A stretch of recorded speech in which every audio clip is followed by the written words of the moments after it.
Bom dia, meus irmãos. Mais uma manhã, mais um sábado, na presença do Senhor.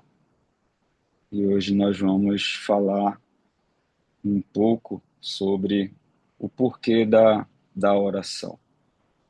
O texto base da nossa ministração será 1 Tessalonicenses 5, do 16 até o 19.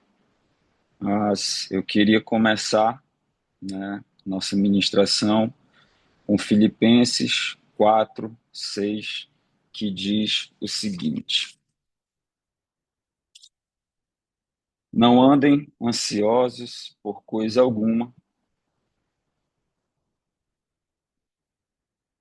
mas em tudo, pela oração e súplicas, e com ação de graças, apresentem seus pedidos a Deus. Por que que eu quis começar com essa passagem?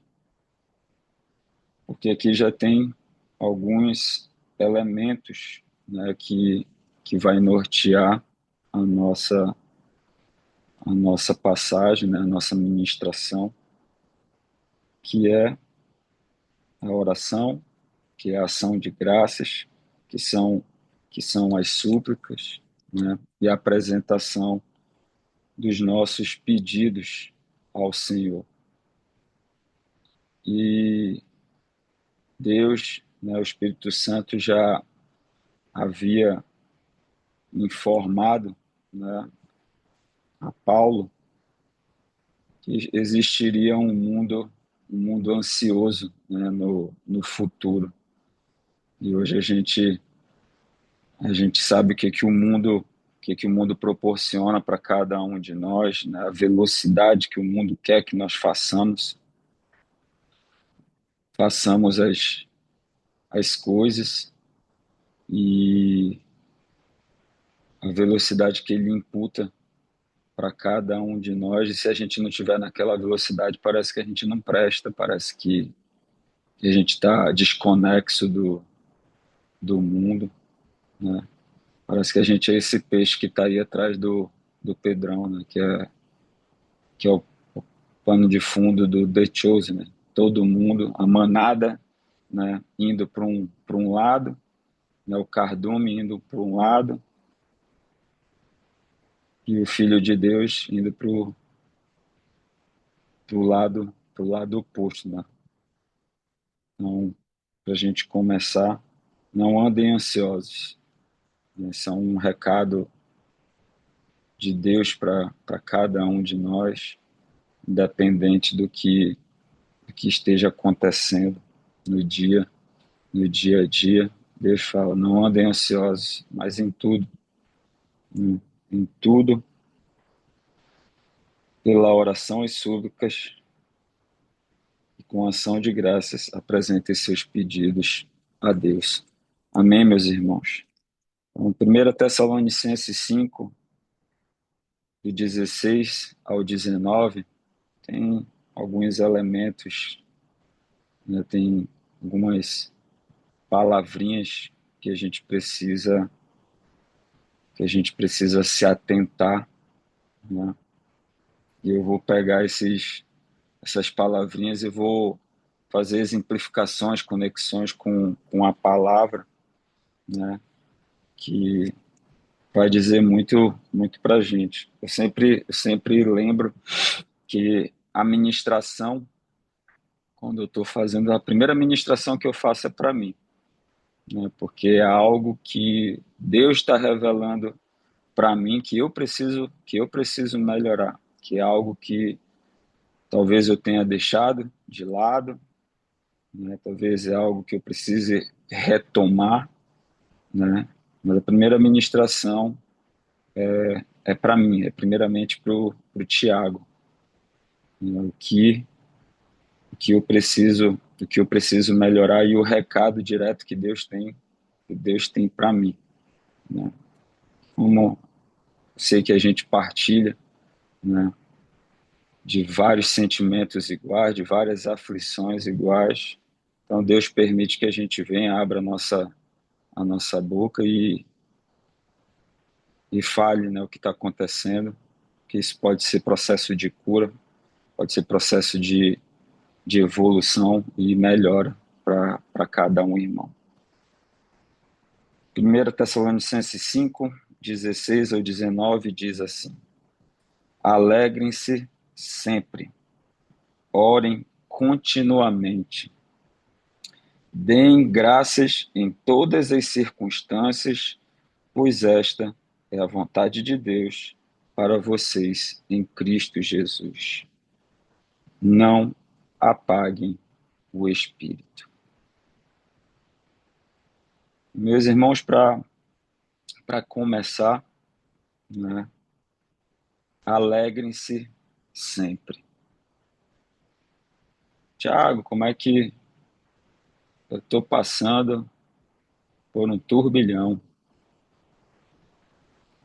Cara, é porrada na empresa, é filho doente, é mulher querendo me esganar, querendo me matar, e é fornecedor me cobrando,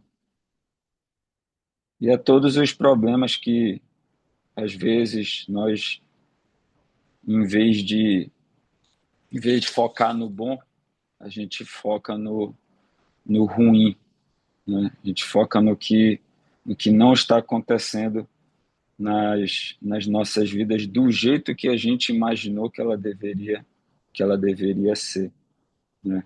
Mas a palavra ela vem dizer que alegrem-se sempre, né? E a primeira palavra, o primeiro versículo de correlação, de exemplificação, é uma confirmação do que a gente já estava conversando anteriormente. E ela está em Atos 16, 25, que diz o seguinte: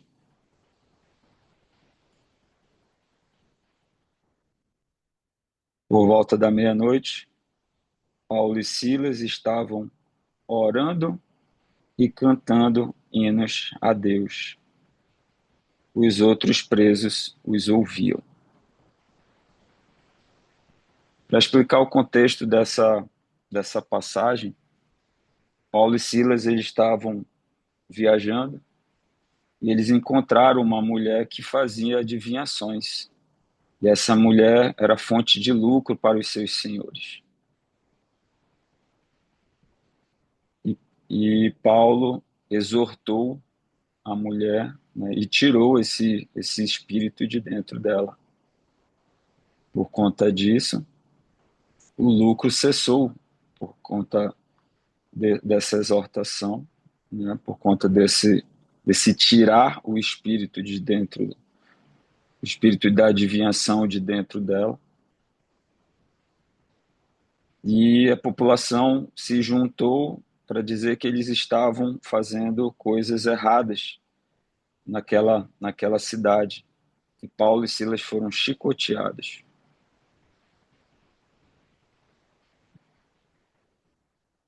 Cada chicote que eles levaram pode ser um problema que a gente esteja passando no dia a dia. Mas independente das chicotadas, independente da humilhação, porque a chicotada ela não é num local secreto, né? Ela é em praça pública.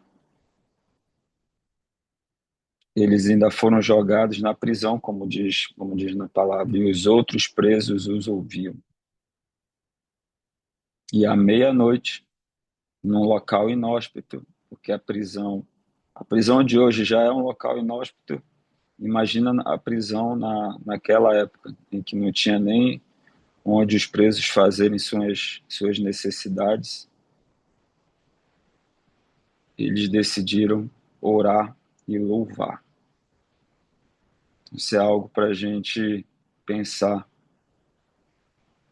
O que importa mais são os nossos problemas, as chicotadas que a gente leva no dia a dia, ou como a gente escolhe primiciar ao Senhor. Porque aqui a meia-noite ela fala disso, né? A meia-noite é a virada meia-noite é a virada do dia. Então aqui eles decidiram primiciar ao Senhor pela através da oração e através do louvor. E se a gente for um pouco mais para frente, né, em Atos 16:31, nos mostra a salvação da família do carcereiro, aquele que estava oprimindo, aquele que estava guardando os presos, viu o milagre que aconteceu, porque através do louvor e da oração houve um terremoto, as grades da prisão se abriram, mas nenhum preso fugiu da prisão. E o carcereiro queria se matar quando viu essa situação, mas Paulo falou: não morra, não se mate, porque todos ainda estão aqui. Então, através da nossa perseverança, através da nossa persistência na oração, nós podemos ser chave de salvação para as pessoas que até nem gostam da gente, mas que Deus pode nos usar para poder trazer salvação para essa casa. Então, meus irmãos, alegrem-se sempre, independente das chicotadas da vida, independente das burradas que a gente faz, né, porque nós somos falhos. Alegrem-se sempre. Orem continuamente. Ah, Tiago, por quê? Por que orar? E eu sempre falo, meu amigo, se Jesus, que era Deus, orava, por que que tu, que é esse anjo de candura, não vai orar?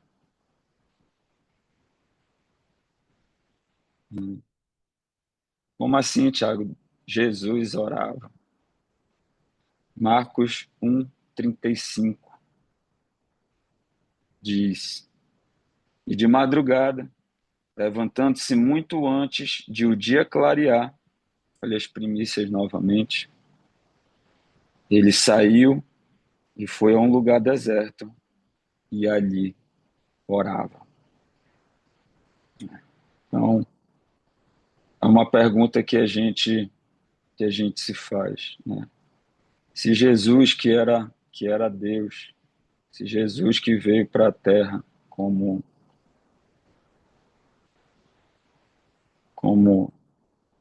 Deus e como pessoa, orava, se Jesus tinha conexão com o Senhor, né? Por que que nós, seres humanos, réis mortais, né, não vamos não vamos orar? Por que que nós vamos nos privar de, entre aspas, essa terapia com o melhor psicólogo, com o melhor pai, com a melhor pessoa que pode ter, né? Que pode nos dar uma resposta com relação ao que a gente está pedindo, se for de acordo com a vontade dele, né? E a gente vai ver isso daqui a pouco. Porque o único que sabe do nosso futuro, dos nossos, né, no plural, porque tem várias pessoas aqui, é o Senhor. Só Ele sabe o que vai acontecer com o pastor Miguel no dia X, Y, Z do ano tal. Só ele sabe o que vai acontecer com o Rodolfo, com o Leandro, com o Pedrão, pastor Márcio, com o nosso doutor abençoado Rodrigo. Só o Senhor, meu irmão.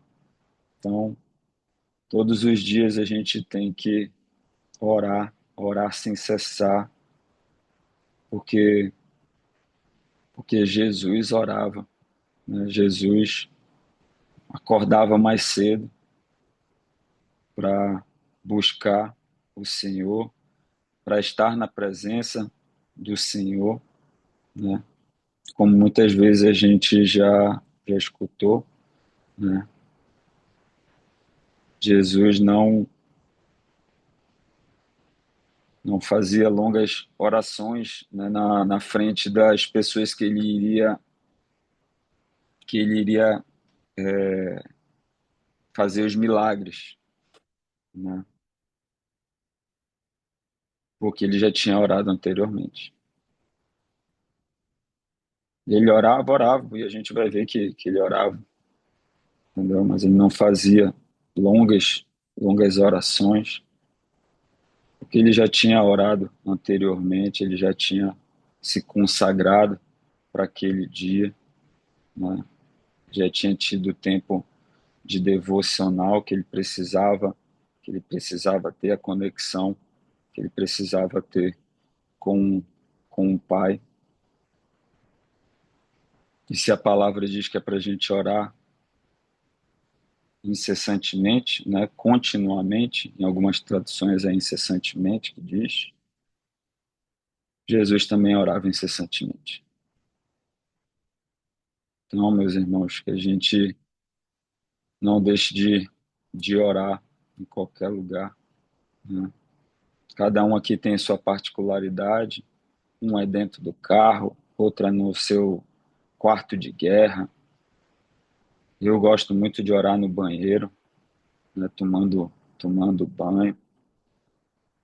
Não importa o local, o importante é que a gente ore, né, que nós estabeleçamos essa conexão com o Pai, porque é isso que vai nos nortear, é isso que vai fazer com que a gente tenha cada vez mais um relacionamento e uma intimidade com o Senhor, que é o que vai agradar, né, para Ele as nossas vidas, a nossa casa, o nosso lar, o nosso trabalho. Através da oração, nós nos fortificamos para ser sal e luz nessa terra. Deem graças em todas as circunstâncias, pois esta é a vontade de Deus para vocês em Cristo Jesus. E essa passagem, eu vou lá em Mateus 14, 17 e 19, e ele diz, uma passagem que quase ninguém conhece, brincadeira, que é a multiplicação dos pães e peixes. Provavelmente o pastor Miguel quase nunca tenha falado sobre essa passagem aí. E diz assim, eles lhe disseram, tudo que temos aqui são 5 pães e 2 peixes. Tragam-nos aqui para mim, disse ele. E ordenou que a multidão se assentasse na grama, tomando os 5 pães e os 2 peixes, e olhando para o céu, deu graças e partiu os pães, e em seguida deu-os aos discípulos e estes à multidão. E a gente lembra que depois da multidão, que só pela contagem de homens tinha 5.000 homens, né? A probabilidade de pessoas que estivessem lá por volta de 15.000 pessoas, de 10 a 15.000, porque só se contavam os homens, não as mulheres e as crianças. De 5 pães e 2 peixes ainda sobraram 12 cestos. Mas aqui eu queria focar no que Jesus deu graças. Jesus deu graças ao ter 5 pães e 2 peixes. E essa passagem ela fala muito comigo na seguinte pergunta: o que que você tem na mão para dar graças ao Senhor? Você tem um pouco de azeite na sua botija, igual a mulher de 2 Reis, capítulo 4? Ou você tem você tem um cajado na mão, igual a Moisés.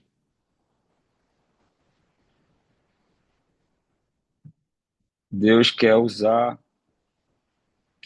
o pouco que na nossa cabeça a gente acha que tem, né? Que o que é ínfimo, né? Deus quer usar isso para que a gente seja um instrumento aqui na Terra, né? E nós precisamos dar graças por esse pouco que Deus coloca nas nossas mãos, porque é através desse pouco que Ele vai multiplicar. É através desse pouco que ele vai fazer o cajado abrir o mar para o povo dele passar.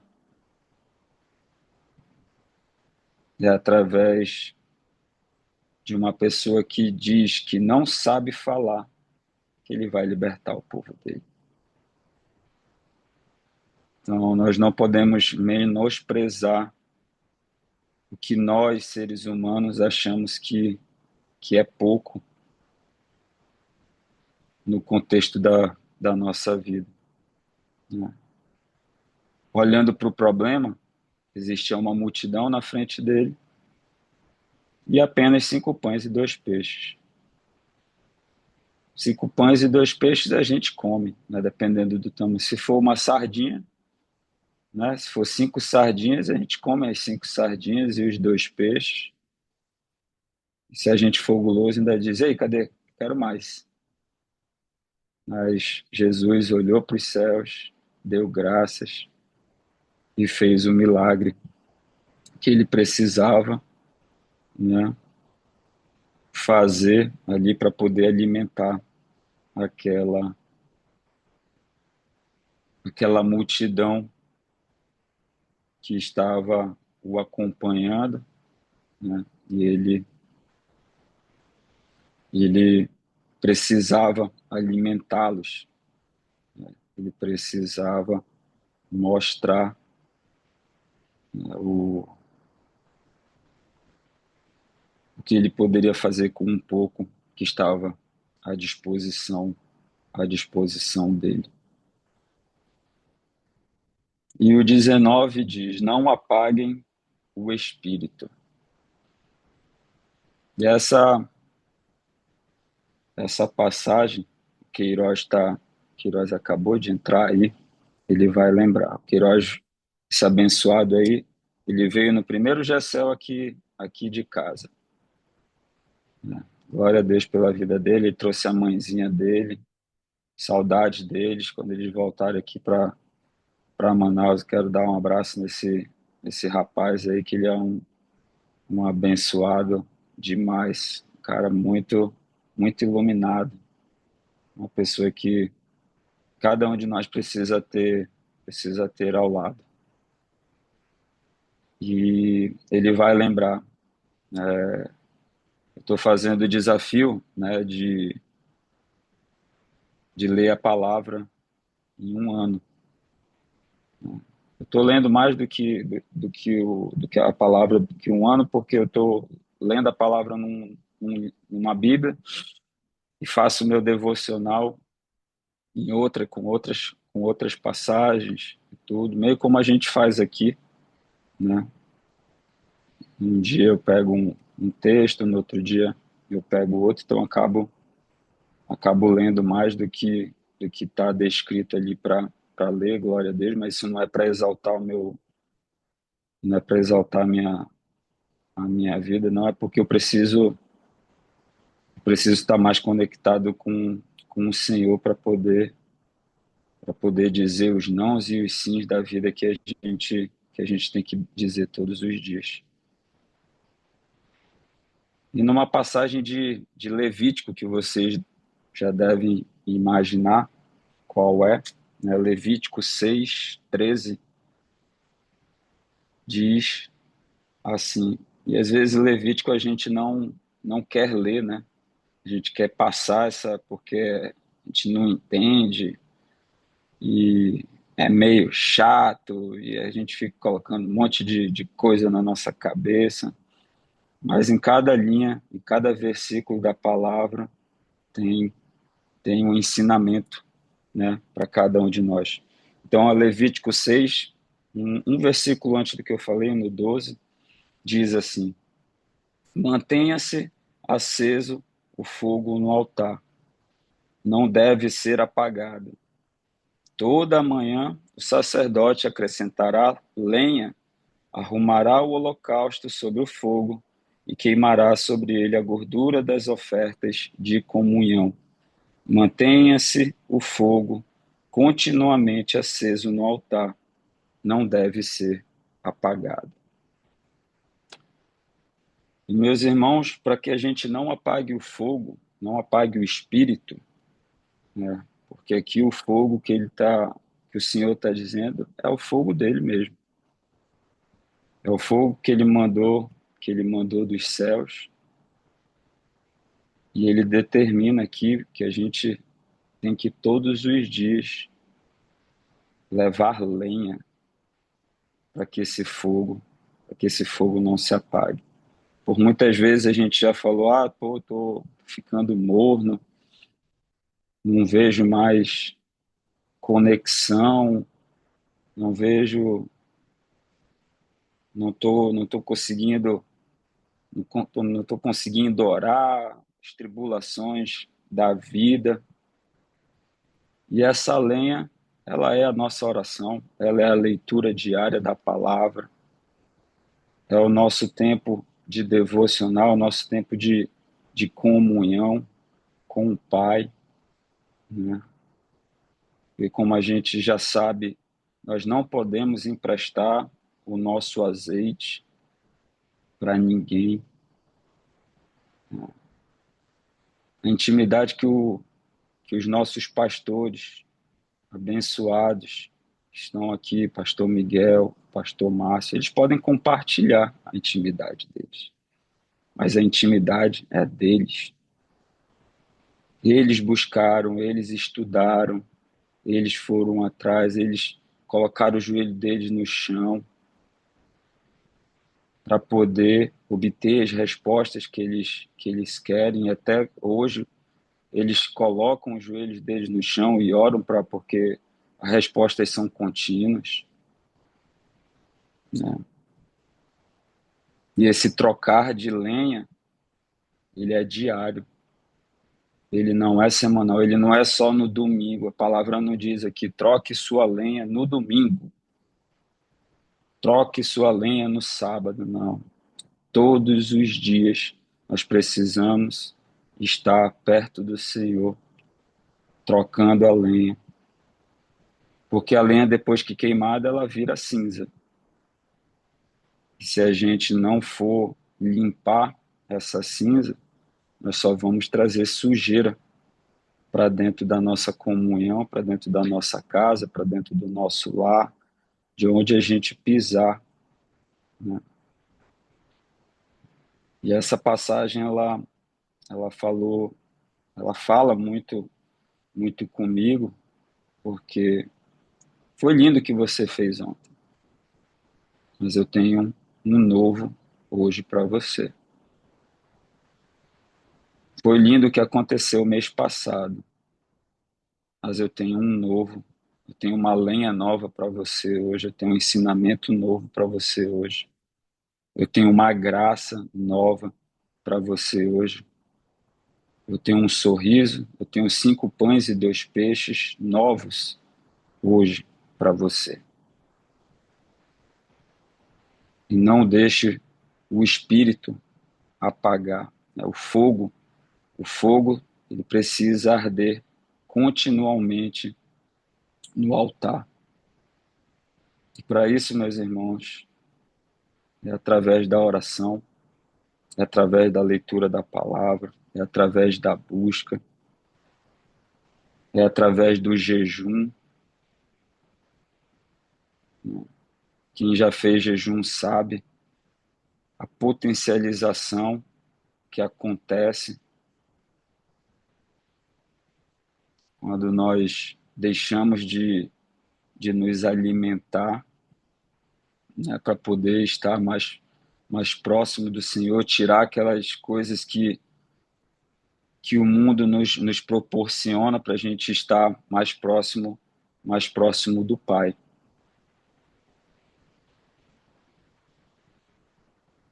E, infelizmente, o mundo ele vai nos assolar de uma maneira que a gente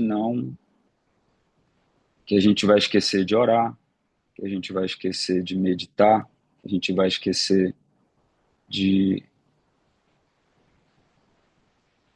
de pegar a palavra e ler, né?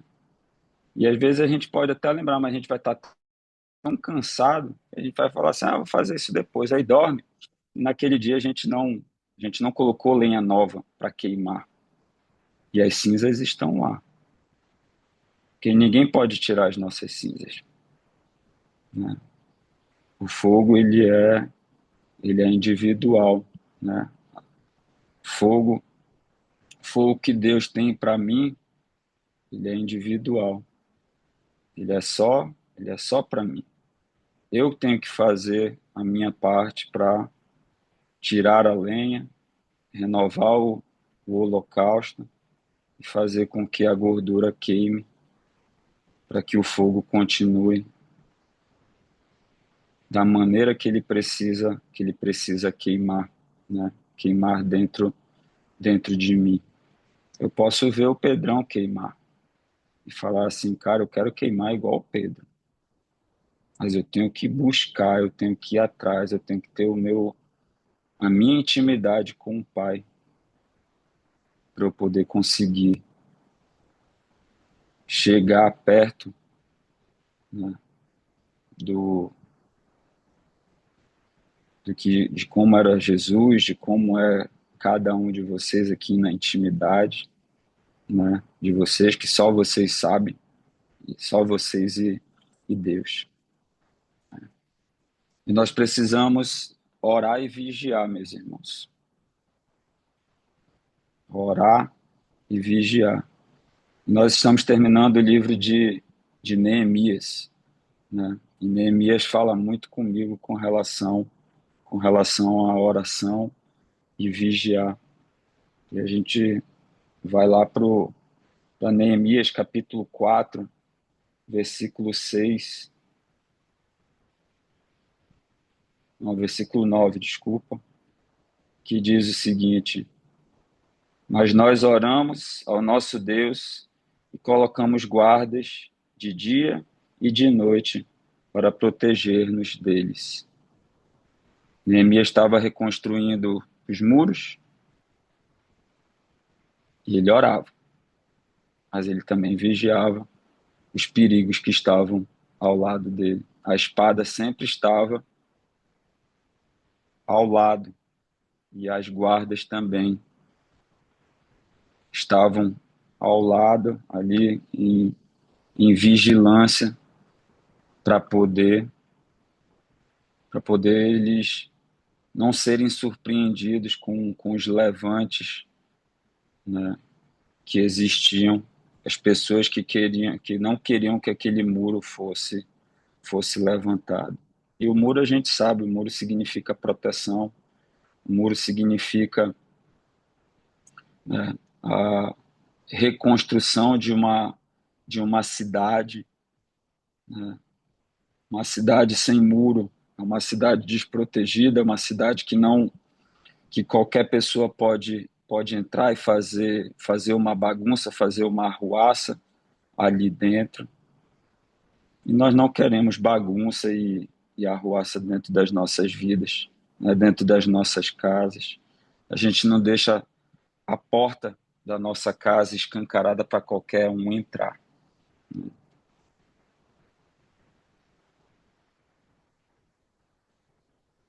Então, esse vigiar e orar nos fala, me fala, né, muito sobre isso. Você está tendo sua oração, glória a Deus. Mas você também precisa vigiar o que está acontecendo ao seu lado, né? Para a gente não ficar naqueles por que Deus, por que isso, por que aquilo. Porque Ele está mandando nós vigiarmos e orarmos. Ele está mandando, ó, você precisa ter intimidade comigo, mas analise o que está acontecendo do seu lado, porque você precisa vigiar. E já para ir para o final, meus irmãos, a Bíblia nos mostra em Daniel 6 que o tinhoso, o inimigo, ele vai tentar parar a nossa oração,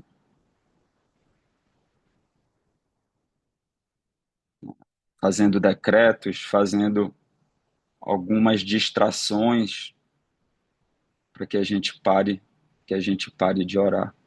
Mas Daniel foi jogado na cova dos leões, que é uma das histórias que eu sei que cada um de nós conhece, e a gente conta para os nossos filhos, e às vezes até meio lúdico, né, para poder contar a história para eles. Mas Daniel foi jogado na cova dos leões porque ele se negou a deixar de orar para o Deus dele. De tão importante que era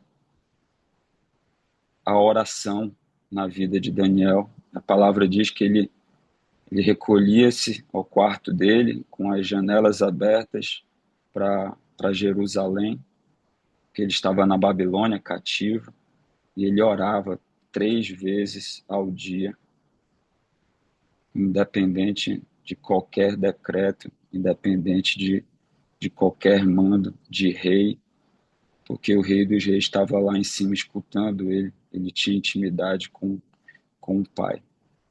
E o mundo é isso, o mundo ele vai tentar nos assolar para que a gente pare de orar. Mas nós precisamos ser a resistência. Se a gente precisar ser jogado dentro da cova dos leões, nós vamos ser jogados. E se Deus quiser, Ele é Deus. Se Ele não, se Ele não fizer, Ele continua sendo Deus. Se Ele quiser fechar a boca do leão, Ele vai fechar. Porque nada é impossível para Ele. E eu queria finalizar com 2 Reis 6, essa história do profeta Eliseu, que diz assim, segunda, segunda Reis 6,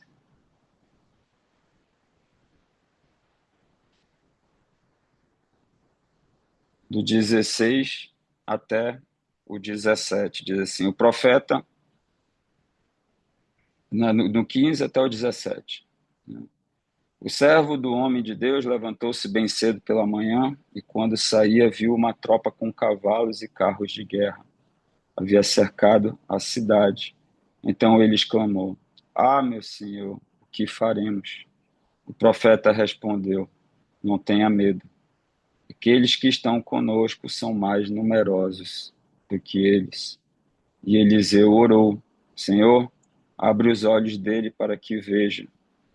Então o Senhor abriu os olhos do rapaz, que olhou e viu as colinas cheias de cavalos e carros de fogo ao redor de Eliseu.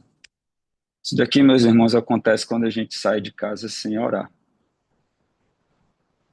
A gente vê mais os inimigos que estão ao nosso redor do que as forças do Senhor que estão ao nosso lado, que estão à nossa volta para nos libertar, para nos tirar desses atropelos que acontecem nos nossos dia a dia. Aqui o servo de Eliseu saiu e viu a cidade tomada pelo exército inimigo. Mas ele ainda não tinha aberto os olhos espirituais dele para ver a proteção que o Senhor já tinha colocado para ele em uma vida devocional, uma vida perto do Senhor. É essa que a gente precisa ter como Eliseu tinha. Eliseu estava ali tranquilo e falou: Senhor, abre os olhos dele para que ele veja. E quando ele abriu os olhos, né, ele viu a colina cheia de cavalos e carros de fogo ao redor, né?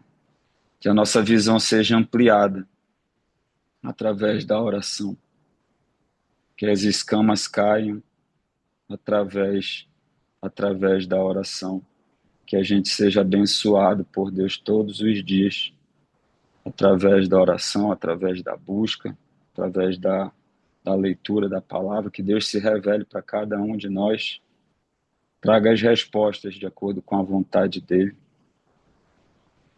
para poder nós continuarmos, né, essa linda história que a gente está fazendo através da concessão do nosso Senhor. Jeremias 29:13 diz: Buscar-me-eis e me achareis, quando me buscardes de todo o coração. Jeremias 33:3 diz: Clame a mim, e eu responderei, e direi a você coisas grandiosas e insondáveis que você não conhece. Eu sei que a gente pede isso pela nossa oração. Os milagres que a gente quer que aconteça dentro das nossas casas. Atos 6:4.